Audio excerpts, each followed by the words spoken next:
दोस्तों दुनिया में ऐसा कोई भी इंसान नहीं है जिसने कभी भी ज़िंदगी में अपने माँ और पिता से कभी झगड़ा ना किया हो।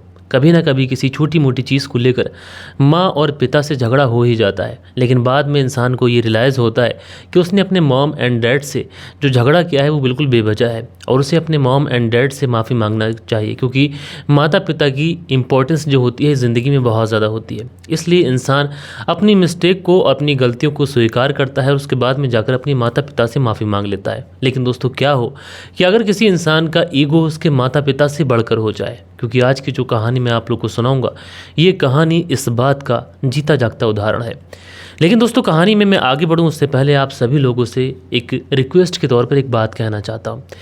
दरअसल इसी क्राइम के फील्ड में हमारे एक मित्र थे जिनका नाम था अमन, जो कि एक क्राइम चैनल चलाते थे और दोस्तों काफ़ी बड़ा उनका चैनल हो चुका था। बहुत सारे लोगों ने उनको सुन भी रखा होगा, लेकिन बदकिस्मती से उनका जो चैनल होता है ये अचानक से सडन डिलीट हो जाता है। उसके बाद में जब चैनल डिलीट होता है तो उसके बाद में कई बार ये चैनल बनाते हैं, लेकिन उसके बावजूद भी जो इनकी ऑडियंस थी उस ऑडियंस तक इनका चैनल पहुंच नहीं पाता है। लेकिन फाइनली मेरी कल उनसे बात हुई थी तो उन्होंने बोला था कि मैंने एक चैनल बनाया है जो चैनल मेरी ऑडियंस तक अभी नहीं पहुंच पाया है। तो मैं आप लोगों को बता रहा हूँ इसलिए, इस पर्पज़ से कि अगर आप क्राइम स्टोरीज सुनते हैं तो एक बार उनको भी सुनिए। अगर आप लोग को अच्छी लगती है उनकी स्टोरी तो डेफिनेटली आप उनको सब्सक्राइब कर सकते हैं। तो मैं उनके चैनल का लिंक अपने टाइटल पे @ दे दूंगा, आप लोग वहाँ से उनके चैनल को जाके सब्सक्राइब कर सकते हैं और उनके नए चैनल का नाम है अमन हेयर। तो चलते हैं दोस्तों, सीधा इस कहानी को शुरू करते हैं। दोस्तों बात करूं अगर मैं आज की इस कहानी की, तो आज की इस कहानी की शुरुआत होती है महाराष्ट्र से और महाराष्ट्र के अंदर एक शहर लगता है नागपुर शहर। और ये जो नागपुर शहर है, इसी नागपुर शहर के अंतर्गत एक कॉलोनी आती है कपिल नगर कॉलोनी। और इसी कपिल नगर कॉलोनी के अंदर एक परिवार रहा करता है जिस परिवार को ढोकले फैमिली के नाम से भी जाना जाता है। और दोस्तों ये जो ढोकले फैमिली थी, इस फैमिली के अंदर टोटल 4 लोग थे। एक परिवार के मुखिया जिसमें लीलाधर ढोकले, जिनकी उम्र तकरीबन 55 साल के आसपास थी, जो कि कोराड़ी के पावर प्लांट में एज ए टेक्नीशियन काम किया करते थे और ये नागपुर में ही था। उसके बाद में उनकी वाइफ अरुणा ढोकले, जिनकी उम्र तकरीबन 50 वर्ष के आसपास थी और जो कि संगीता जो प्राइमरी स्कूल था उसमें एज ए प्राइमरी टीचर के तौर पर ये वहाँ पर बच्चों को पढ़ाया करती थी। एंड इनकी बेटी जिसका नाम सेजल ढोकले, जो कि BAMS की फर्स्ट ईयर की स्टूडेंट थी। और इनका एक बेटा भी था जिसका नाम उत्कर्ष, उम्र इसकी लगभग 25 साल के आसपास थी और ये 3rd ईयर की इंजीनियरिंग का छात्र था। पूरा परिवार अच्छे तरीके से अपनी ज़िंदगी बिता रहा था। लेकिन उसके बाद में एक तारीख आती है, 1 जनवरी साल 2025। हाँ दोस्तों, ये 1 जनवरी साल 2025 का ये वो दिन था कि हर कोई न्यू ईयर को सेलिब्रेट कर रहा था, हर कोई नए साल की खुशियाँ मना रहा था, अपने परिवार वालों को, अपने रिलेटिव्स को टेक्स्ट मैसेज लिखकर न्यू ईयर की बधाई दे रहा था। एंड दोस्तों इसी न्यू ईयर को सेलिब्रेट करने के लिए बहुत सारे लोग इस ढोकले फैमिली के घर उनको विश करने के लिए आए थे। लेकिन दोस्तों जब लोग वहाँ पर आते हैं तो जो ढोकले फैमिली थी, यानी लीलाधर का जो घर था, उस घर के अंदर ताला पड़ा हुआ था। इसके बाद में वो जो लोग आए हुए थे न्यू ईयर को सेलिब्रेशन के लिए या फिर बधाई देने के लिए, वो बार बार इस फैमिली का मोबाइल नंबर लगाते हैं। लेकिन दोस्तों परिवार के मुखिया लीलाधर जो होते हैं उनका नंबर जो था वो बार बार लगाने के बाद भी स्विच ऑफ जा रहा था। अब जब नंबर बार बार स्विच ऑफ जा रहा था तो इसके बारे में वो आस पड़ोस में रहने वाले जितने भी लोग होते हैं उन सारे ही लोगों से इस बारे में पूछताछ करते हैं कि आखिरकार ये परिवार कहाँ गया है, क्योंकि परिवार के बाहर से ताला पड़ा हुआ है घर के। अब ऐसे में जब ये लोगों से पूछते हैं तो लोग कहते हैं कि दरअसल हमने नोटिस किया है कि वो कई दिनों से घर पे नहीं है, लेकिन उनके घर के अंदर से इतनी ज़्यादा बदबू आ रही है कि उसको हम लोग बर्दाश्त भी नहीं कर पा रहे, यानी पड़ोसियों को उस बदबू की वजह से बहुत ज़्यादा तकलीफ हो रही थी। अच्छा, जो लोग मिलने के लिए आए हुए थे इस फैमिली से, वो लोग भी जाकर एक बार क्रॉस चेक करते हैं कि इसके घर से बदबू आ रही है या फिर नहीं आ रही है। तो जब लोग जाकर क्रॉस चेक करते हैं तो देखते हैं कि हाँ, बदबू तो बहुत ज़्यादा आ रही है और ये बदबू बर्दाश्त के काबिल नहीं थी। इसलिए जो लोग मिलने आए थे और साथ के साथ जो पड़ोसी थे, उन सब के एक ज्वाइंट ऑपरेशन में इस घर का ताला तोड़ दिया जाता है। एंड दोस्तों जब इस घर का ताला तोड़ा जाता है तो अंदर से बहुत ही ज़्यादा गंदी वाली बदबू आती है। लोग अंदर पहुंचते हैं तो अंदर का जो दृश्य होता है उसे देखने के बाद में लोग सिहर उठते हैं। दरअसल इस घर के लिविंग रूम के अंदर जो परिवार के मुखिया लीलाधर ढोकले हैं उनकी डेड बॉडी पड़ी हुई है और उनकी डेड बॉडी से देखने से ऐसा लगता है कि शायद उनकी हत्या किसी ने बहुत ही बेरहमी के साथ में चाकुओं से गोद कर दी है। है और उनकी जो बॉडी है वो ऑलमोस्ट डीकम्पोज होने लगी है और इसी वजह से बहुत ज़्यादा बदबू आ रही है। उसके बाद में इनके घर के बेडरूम में पहुंचते हैं एंड दोस्तों जब बेडरूम के अंदर पहुंचते हैं तो जो 50 साल की टीचर थी जिनका नाम अरुणा ढोकले था, उनकी भी डेड बॉडी पड़ी हुई है। अब लोग बड़ा परेशान थे कि एक व्यक्ति जो कि एक पावर प्लांट में एज ए टेक्नीशियन काम करता है, साथ के साथ समाज सेवा का भी बहुत ज़्यादा काम करता है, यानी वो एक सोशल वर्कर भी था, और उनकी जो पत्नी थी वो एक प्राइमरी स्कूल में टीचर थी। तो ऐसे में कोई भला उनकी इतनी बेरहमी के साथ में हत्या कर इस हालत में उनको क्यों छोड़ देगा। इसलिए वो जो लोग होते हैं तुरंत जो कपिल नगर थाना होता है वहाँ पर फ़ोन कर देते हैं और सारी बात सिलसिलेवार तरीके से कपिल नगर थाने में बता देते हैं। एंड दोस्तों पुलिस उसके बाद में तुरंत मौके वारदात पर पहुँच जाती है एंड वहाँ पर पहुँचने के बाद में पुलिस सबसे पहले दोनों ही डेड बॉडीज़ को जो स्थानीय लोग थे उनकी मदद से रिकवर करती है एंड उनको सीधा पोस्टमार्टम के लिए भेजती है एंड उसके बाद में पता करती है कि इनके घर में कौन कौन रहता है। जब आस पड़ोस के लोगों से पूछताछ की जाती है कि इनके घर में कौन कौन रहता है तो पता ये चलता है कि इन दोनों के अलावा भी, यानी पति पत्नी के अलावा भी इनके घर में 2 बच्चे भी हैं। एक लड़का जिसका नाम उत्कर्ष है जो कि 25 वर्ष के आसपास है और एक लड़की जिसका नाम सेजल है जिसकी उम्र भी लगभग 21 वर्ष के आसपास है। लिहाजा पुलिस वाले स्थानीय लोगों से उन दोनों के नंबर्स लेते हैं क्योंकि ऑलमोस्ट सबके नंबर जो थे पड़ोसियों के पास में थे ही। इसलिए जब उन दोनों के नंबर लिए जाते तो सबसे पहला जो कॉल होता है वो बेटे उत्कर्ष के पास लगाया जाता है। लेकिन दोस्तों जब उत्कर्ष के पास कॉल लगाया जाता है तो पुलिस कई बार उत्कर्ष का मोबाइल नंबर ट्राई करती है लेकिन उत्कर्ष फ़ोन पिक नहीं करता है। उसके बाद में पुलिस को मजबूरन सेजल का नंबर लगाना पड़ता है। सेजल फ़ोन पिक करती है और उससे पुलिस वाले पूछते हैं कि तुम दोनों भाई बहन आखिरकार कहाँ हो।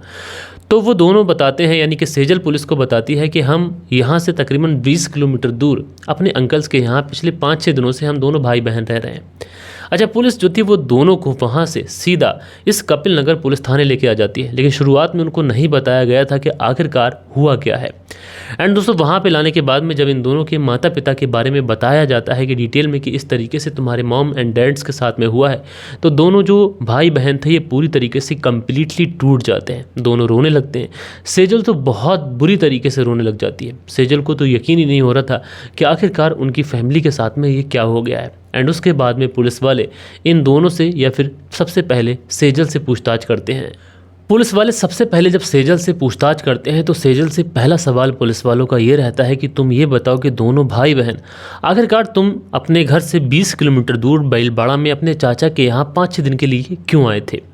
तो सेजल पुलिस को बताती है कि दरअसल मेरे भाई ने मुझे कॉलेज से ही पिक किया था और उसने मुझे बताया था कि मॉम एंड डैड्स 5 से 6 दिन के लिए बेंगलोर गए हुए हैं और वहाँ पर फ़ोन अलाउ नहीं है और 5-6 दिन के लिए वो घर वापस आएंगे नहीं, इसलिए हमें चाचा के यहाँ ही रहना है।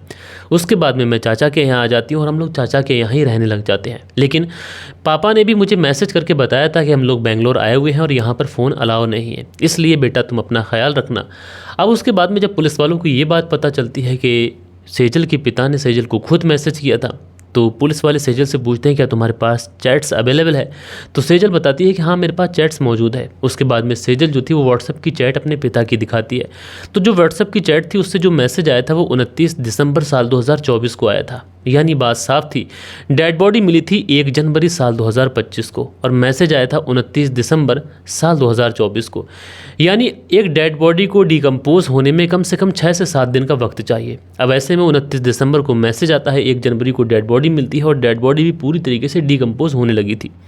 तो ये कैसे पॉसिबल है कि एक व्यक्ति की डेड बॉडी ऑलमोस्ट सड़ चुकी है और 1 दिन पहले उसका मैसेज आ रहा है। ये चीज़ साफ थी कि जिस समय सेजल के पिता लीलाधर ने मैसेज किया था तो उस समय सेजल के पिता लीलाधर जिंदा नहीं थे, बल्कि उनके मोबाइल से शायद किसी और ने मैसेज किया था। जबकि सेजल ने पुलिस को बताया था कि उसके भाई ने उसे कॉलेज से पिक किया था और उसने ही कहा था कि मॉम एंड डैड्स बेंगलोर किसी काम से गए हुए हैं।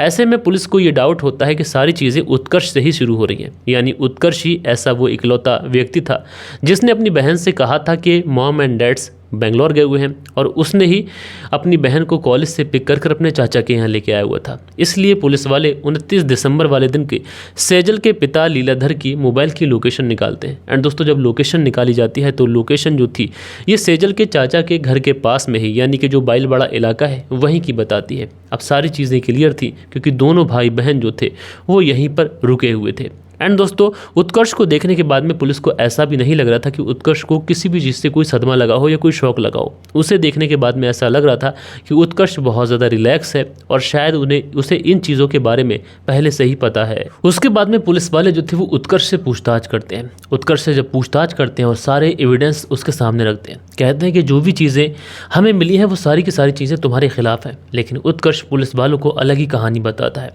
उत्कर्ष कभी ये कहानी बताता है, कभी वो कहानी बताता है, लेकिन पुलिस वालों के पास में जो भी एविडेंस थे वो उत्कर्ष के ही अगेंस्ट थे। इसलिए पुलिस वाले उत्कर्ष से कहते हैं कि देखो अब तुम सच सच बता दो, अगर तुम सच सच नहीं बताओगे तो आगे चलकर प्रॉब्लम्स तुम्हारे लिए ही बढ़ना है, तुम्हारे लिए ही प्रॉब्लम्स बढ़ेंगी और जिससे आने वाले समय में तुम्हें ही प्रॉब्लम्स हो जाएंगी।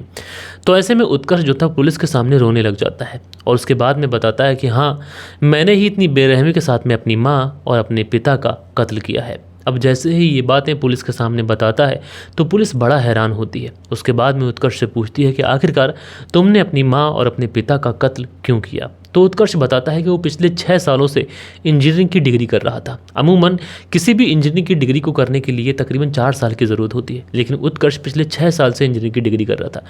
दोस्तों उसकी जो इंजीनियरिंग की डिग्री हो रही थी उसमें बार बार उसको बैक्स आ रही थी और जब उसको बार बार बैक्स आ रही थी तो उसको प्रमोट नहीं किया गया था। और उत्कर्ष की इस पढ़ाई लिखाई के इस रिजल्ट की वजह से उसके माँ और पिता बहुत ज़्यादा परेशान थे। वो उत्कर्ष से हमेशा कहा करते थे या तो तुम अपनी पढ़ाई पर ध्यान दो या फिर अपनी इंजीनियरिंग की पढ़ाई छोड़कर कोई सीधा सा सिंपल सा कोर्स कर लो, और अगर तुमसे ये भी नहीं होता है तो हमारी किसानी की ज़मीन है उसमें तुम कम से कम किसानी कर लो और वेल सेटेड हो जाओ। लेकिन उत्कर्ष को ये बातें बहुत ज़्यादा बुरी लगती थी क्योंकि उत्कर्ष के माता पिता का इंटेंशन जो था वो ज़्यादातर अपनी बेटी सेजल के प्रति था, क्योंकि सेजल पढ़ने लिखने में भी अच्छी थी, साथ के साथ जिम्मेदार भी थी और बहुत ज़्यादा रिस्पॉन्सिबल लड़की थी। इसलिए सेजल के प्रति उसके माता पिता की ज़्यादा नज़र उसकी तरफ रहा करती थी और वो अपने बेटे उत्कर्ष के ऊपर ज़्यादा ध्यान नहीं दिया करते थे। उससे बस इतना ही कहा करते थे कि या तो तुम पढ़ाई छोड़ दो, अपनी खेती किसानी कर लो या फिर कोई सिंपल सा कोर्स कर लो। और यही सारी बातें उत्कर्ष को बहुत ज़्यादा नागवार गुजरती थी। इसीलिए उसने फैसला किया कि अगर माता और पिता दोनों नहीं रहेंगे तो उसके बाद उसे कौन रोकेगा और कौन टोकेगा। इसीलिए 26 दिसंबर साल 2024 को जब उसकी बहन कॉलेज गई हुई थी, पिता बाहर किसी काम से गए हुए थे, उसी समय जो इसकी माँ थी वो अपने स्कूल की बच्चों की कुछ कॉपीज़ चेक कर रही थी और तकरीबन 1 बजे के आसपास का दोपहर के समय का वक्त था और टीवी चल रहा था। वो टीवी देखते हुए, कोई सीरियल देखते हुए कॉपी चेक्स कर रही थी। उसी समय उत्कर्ष अपनी माँ के पास बैठता है, प्यार प्यार से कुछ बातें करने लगता है।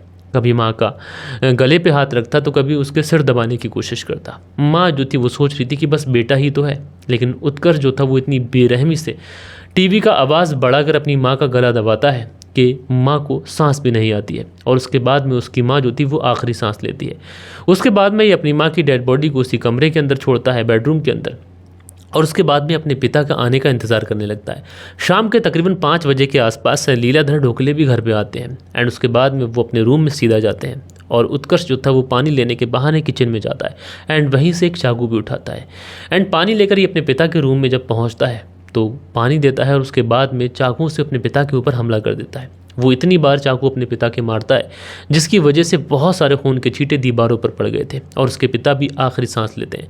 उसके बाद में ये अपने पिता का मोबाइल फ़ोन अपने साथ लेता है एंड उसके बाद में ये उस घर में से कार की चाबी लेता है अपने पिता की एंड घर में ताला लगाता है और उसके बाद अपनी बहन के कॉलेज पहुंच जाता है। कॉलेज से बहन को पिक करता है और पिक करने के बाद में कहता है कि माँ और पिता दोनों बेंगलोर गए हुए हैं और पिछले 5-6 दिनों में वो लौटेंगे नहीं, इसलिए हमें कुछ दिनों के लिए चाचा के यहाँ रहना है। उसके बाद में ये लोग जो बैलबाड़ा इलाका है वहाँ पहुँच जाते हैं जहाँ पर इनके चाचा रहे थे और वहाँ पर जाने के बाद में चाचा और चाची को भी यही बात बताते हैं कि माँ और पिता बेंगलोर किसी काम से गए हुए हैं और वहाँ पर फ़ोन अलाउ नहीं है, इसलिए ये 5 दिन के बाद आएंगे और 5 दिन तक हम लोग यहाँ रहेंगे, उसके बाद हम लोग वापस चले जाएंगे। ये लोग वहाँ पे रहने लगते हैं।